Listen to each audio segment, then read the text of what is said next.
দারুণ মুচমুচে একটা নাস্তার রেসিপি তৈরি করব সবজির পুর দেয়া শীতের সবজি দিয়ে। আসসালামু আলাইকুম, জেএন কুকিং অ্যান্ড ভ্লগের আজকের পর্বটি দেখার জন্য আমন্ত্রণ রইল। আশা করছি কাছে দূরে সবাই অনেক বেশি ভালো আছেন। তো এরকম একটা নাস্তা বিকেলে নাস্তার জন্য অথবা বাচ্চাদের স্কুলের টিফিনের জন্য একেবারেই পারফেক্ট এবং খুব সহজ রেসিপি। আশা করছি ভালো লাগবে, আর ভালো লাগলে চ্যানেলটাকে সাবস্ক্রাইব করে সাথে থাকতে পারেন। তো সবজির পুরটা আমরা আগে ভেজে নেব। এখানে গাজর, ফুলকপি আর আলু নিয়েছি। নতুন আলু দিয়ে যে কোনো নাস্তা রেসিপি তৈরি করলে অনেক বেশি ভালো লাগে খেতে। তো তেলটা দিয়ে দিলাম এবং তেলের মধ্যে আধা চা চামচ পরিমাণ আস্ত জিরে দিয়েছি। জিরের ফোড়ন দিয়ে সবজিটা আমরা ভেজে নেব। লবণ দিয়ে দিলাম পরিমাণ মতো।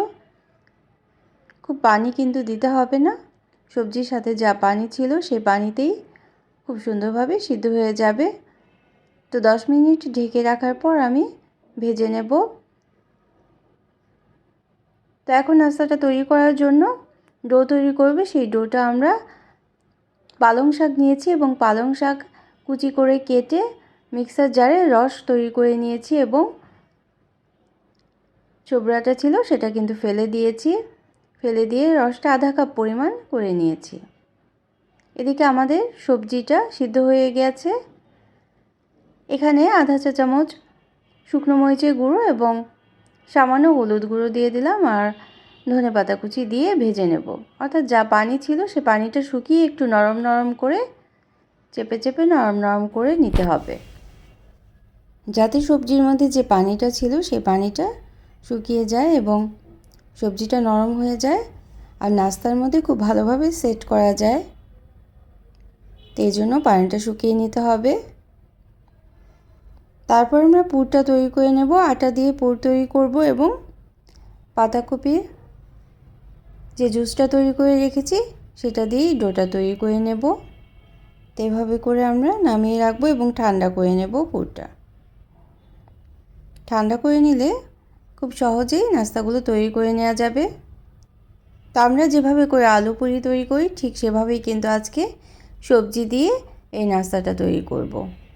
আলু পুরি কিংবা ডাল পুরি যেভাবে তৈরি করি ঠিক সেভাবেই 1 কাপ পরিমাণ আটা বা ময়দা নিয়ে নিতে হবে এবং সামান্য লবণ দিয়ে দিলাম।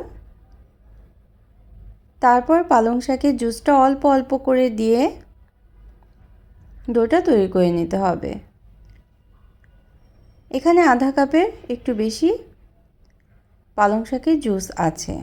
1 কাপ আটার জন্য যতটুকু লাগবে ঠিক ততটুকুই দিতে হবে, খুব বেশি দেওয়ার কিন্তু দরকার নেই। এজন্য অল্প অল্প করে দিয়ে ডোটা তৈরি করে নিতে হবে। আর শেষ পর্যায়ে 1 টেবিল চামচ পরিমাণ তেল দিয়ে আরও ভালোভাবে মথে নরম করে নিতে হবে। তেলটা দেওয়ার জন্য খুব মুচমুচে এই নাস্তাটা তৈরি হয়ে যাবে। তো ছোট ছোট অংশে ভাগ করে নিলাম এবং ছোট ছোট রুটির মতো করে তৈরি করে নেব।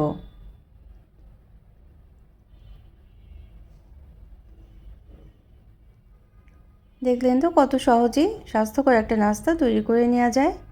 বাচ্চারা কিন্তু শাক খেতে চায় না, সবজিও খেতে চায় না। তো এভাবে করে নাস্তাটা তৈরি করে নিলে এটা কিন্তু অনেক হেলদি হবে। ঘরেই তৈরি করে নেওয়া যায় এরকম নাস্তা, বাইরে থেকে কেনার কোনোই দরকার হয় না। খুবই সহজ রেসিপি। তো এভাবে পুরটা আমরা দিয়ে দিলাম এবং চারদিক থেকে আটকে দেব। মুখটা বন্ধ করে ভালোভাবে সেট করে দিতে হবে। তারপর চেপে চেপে পাতলা করে নিতে হবে। বেলে নেওয়ার কিন্তু কোনো দরকার নেই, হাত দিয়ে চেপে ছড়িয়ে দিলেই হবে। এমনভাবে পাতলা করে দিতে হবে যাতে পুরটা, ভিতরের পুরটা যেন বের না হয়ে যায়, ঠিক তেমনভাবেই করে নিতে হবে। আবার বেশি মোটা যদি থেকে যায় তাহলে কিন্তু খেতে ভালো লাগবে না। তবে রুটিটা তৈরি করার সময় অবশ্যই একটু মোটা করে তৈরি করে নিতে হবে। ভিতরে টমেটো সস দিয়ে নিলেও খেতে অনেক বেশি সুস্বাদু হয় এই নাস্তাটা। এই জন্য এভাবে করেও আমি আর একটা করে দেখাচ্ছি। এই মুখের দিকটা বন্ধ করার ক্ষেত্রে একটু সাবধানতা অবলম্বন করতে হবে যেন কোনোভাবেই খুলে না যায়। খোলা থাকলে পুরটা বের হয়ে যেতে পারে ভাজার সময়। এই বিষয়টা কিন্তু অবশ্যই খেয়াল করতে হবে প্রয়োজনে। এভাবে করে মুখটা বন্ধ করে একটু আটা বের করে নিয়ে আসতে হবে এবং হাতে চেপে চেপে হালকাভাবে প্রেস করে পাতলা করে নিতে হবে একটু। তো রেসিপি ভালো লাগলে এই পর্যন্ত যারা দেখলেন একটা লাইক দিয়ে দেবেন এবং প্রয়োজনে কমেন্ট করতে পারেন কেমন লাগলো তা জানিয়ে। তো সবগুলো এভাবে করে তৈরি করে নিয়েছি আমরা। এখন হাত দিয়ে আস্তে করে চেপে একটু বড় করে শেপ করে নিচ্ছি। যারা প্রথম ভিজিট করছেন তারা চাইলে চ্যানেলটাকে সাবস্ক্রাইব করে বেল বাটনটা প্রেস করে অল অপশনটা সিলেক্ট করে সাথে থেকে যেতে পারেন, তাহলে নোটিফিকেশনটা পেয়ে পরবর্তী রেসিপিগুলো দেখে নিতে পারবেন। তো এভাবে সবগুলো নাস্তাই কিন্তু আমরা তৈরি করে নিয়েছি। তো এখন আমরা ভাজতে চলে যাব। যেভাবে ভাজতে হয় ঠিক সেভাবেই তেলটা খুব ভালোভাবে গরম করে নিয়েছি। আর ডুবো তেলে কিন্তু আমার ভাজতে হয়নি, অল্প তেলে উল্টে পাল্টে প্রথমে ভেজে নিতে হবে। লো মিডিয়াম আঁচে ভাজলে অল্প তেলেই ভেজে নেওয়া যেতে পারে, তবে চাইলে ডুবো তেলেও ভাজতে পারেন, কিন্তু কোনোই দরকার হবে না। এভাবে করেই লো মিডিয়াম আঁচে ভেজে নিতে পারবেন আজকের নাস্তাটা। তো আমার আজকের রেসিপিটা যদি ভালো লাগে তাহলে ফ্রেন্ডস অ্যান্ড ফ্যামিলির সাথে শেয়ার করে দিতে পারেন।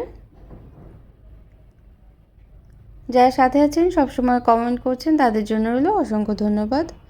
অন্য কোনো দিনে অন্য কোনো রেসিপি নিয়ে আসবো ইনশাআল্লাহ। সেই পর্যন্ত সবাই অনেক বেশি ভালো থাকবেন।